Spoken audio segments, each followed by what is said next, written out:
This is a great clip of Konstantin Kisin tearing apart the anti-Israel lies and narratives that we're seeing from Tucker Carlson and an increasingly vocal part of the MAGA conservative right in America, what he calls the woke right, and he's talking to brilliant journalist and author Brendan O'Neill. Watch him tear apart Tucker Carlson's anti-Israel narratives and show that actually this must be rooted not in fact but in prejudice. Have a watch. I want to tease out some points you've made there and elsewhere about the MAGA movement, and especially that divide that exists between the MAGA movement and the Trump presidency on certain issues. And you mentioned the one of Iran. I thought sections of the America First, so-called America First MAGA movement made complete fools of themselves on that question. You know, Tucker Carlson infamously said that if America bombs Iran, millions will die. The only thing that died was Tucker Carlson's reputation. You know, the panic mongering that these people went in for, not only when America dropped bombs on Iran, but when Israel surgically struck the leadership targets in Iran. Even then, they were going crazy and saying this was an unprovoked unilateral attack, when of course it wasn't. Iran has been attacking Israel very often over the past few years. What do you think that particular moment, the Iran question, and I guess the Israel question more broadly, which is a huge one for the MAGA movement, what do you think that tells us about where the MAGA movement is going and whether Trump should just cut it loose on these questions? Well, Trump's certainly not going to cut it loose. And one of the great benefits of the Trump, and I don't think it's unfair to call it a personality cult. There are many, many people in America who are so loyal to him. They will effectively, if he says the sky is blue today and tomorrow says it's green, they will go along with both on each subsequent day. And the benefit of that is he can take that movement pretty much wherever he wants. I think that's certainly true. I wish I were as optimistic as you about the career and reputation of people like Tucker Carlson. I think they get to spew this nonsense over and over and over and never actually be held to account, because many of the people who listen to them don't really consider their statements to be something that should be held against them in the future. So Tucker Carlson can spew all this nonsense today and then still be considered an authority within the MAGA movement tomorrow. The fact that he was proven completely wrong, the fact that people like Marjorie Taylor Greene were proven completely wrong, the fact that comic Dave Smith, who called President Trump to be impeached, was proven to be completely wrong. All of these people are going to continue to have a major voice on the right in America. I don't know why exactly. I don't want to be insulting or demeaning to the people who listen to them, but it is hard to understand how you could listen to somebody and take their opinion seriously when they said with such confidence and such vehemence that A, B, C, D, and E will happen. And in fact, quite the opposite will happen. And President Trump, of course, proved himself to be entirely correct on all these issues. And he proved that peace through strength means that you actually have to use that strength every now and again to deal with and intimidate people who want to threaten peace. That is what I think he did in Iran. And that, of course, is what Israel, as you rightly say, is doing. It is dealing with its enemies who've been attacking it for a very long time. So what happens with the MAGA movement over time is a difficult one. I think it's partly a generational thing.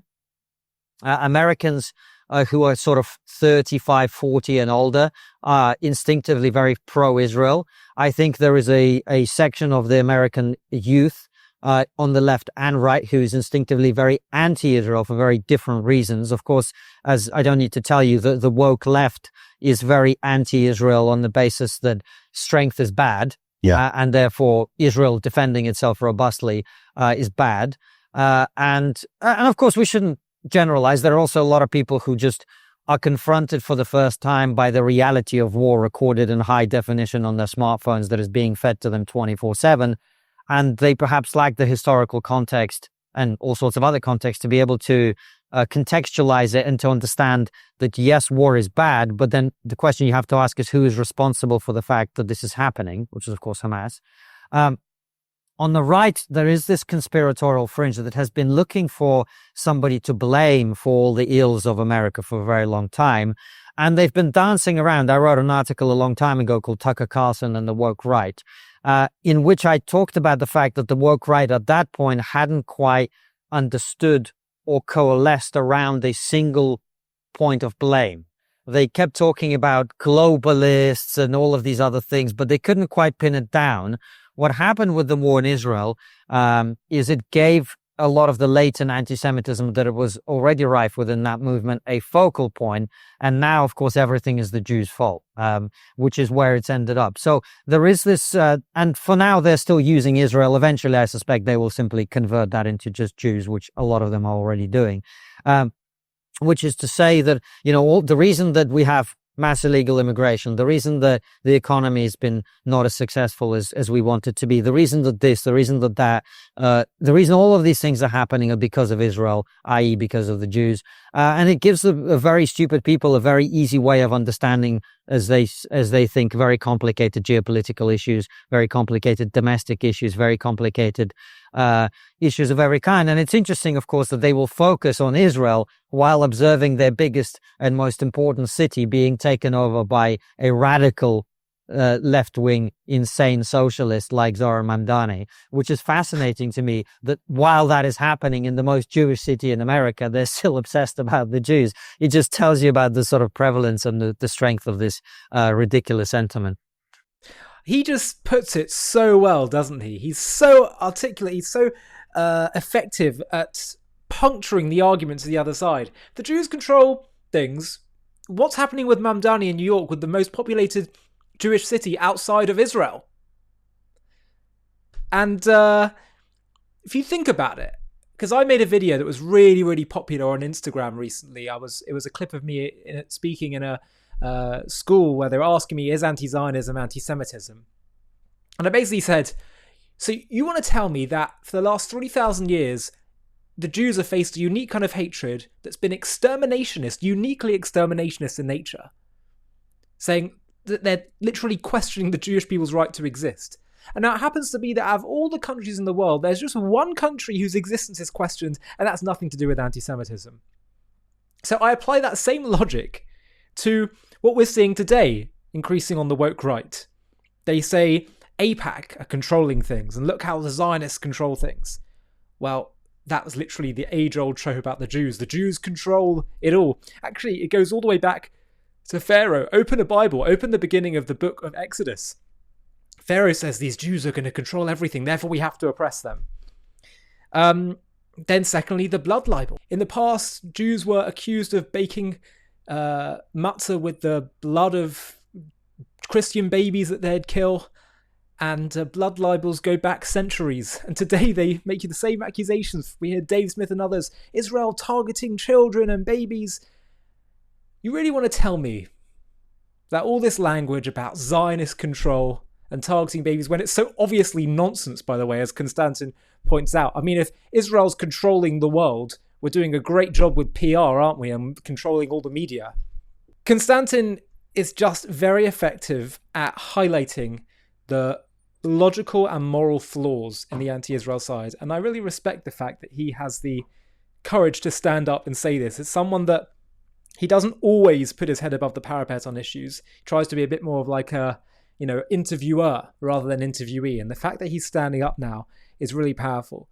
And one critical piece of information that you need to know that will give you a lot of strength in your armor is understanding that hostility to Israel, to the Jews, predates Israel's re-establishment, which proves it's not about any kind of legitimate grievance. You need to understand this, so have a watch of this message. We are told that Israel's actions are the cause of the Israeli-Arab conflict, but we've just released a groundbreaking documentary proving that Arab Islamic Jew hatred far predates Israel's re-establishment. This is a critical fact that everyone needs to learn about. Have a watch of our trailer for our new JTV Plus documentary entitled Arab Anti-Semitism Before Israel's Re-establishment. Picture yourself, it's 1834 and you're a Jew living in Tzfat, which is a northern city in Israel, then under the Ottoman Empire. Your family is part of this ancient city's spiritual heart for generations. You study Torah, you trade in the market, and live quietly among your Arab neighbours. But one day, a mob storms your street, shouting, "Kill the Jews!" Your home is looted, your synagogue burned, your loved ones beaten. This isn't about Israel. Israel won't exist for 114 years. This isn't about settlements, the IDF, or the 1948 displacements. This is raw, violent hatred aimed at you for being a Jew. And it's not just in Palestine, it's part of a centuries-old story of anti-Semitism woven into Arab and Islamic history, from the dawn of Islam to the streets of Hebron.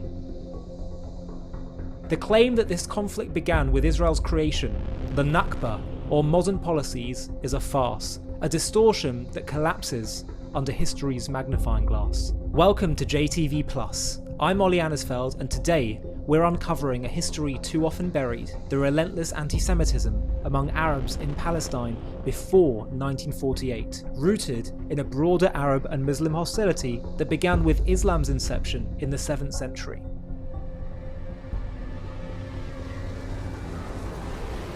To watch this JTV Plus documentary and access much more premium content, click on the link in the video description.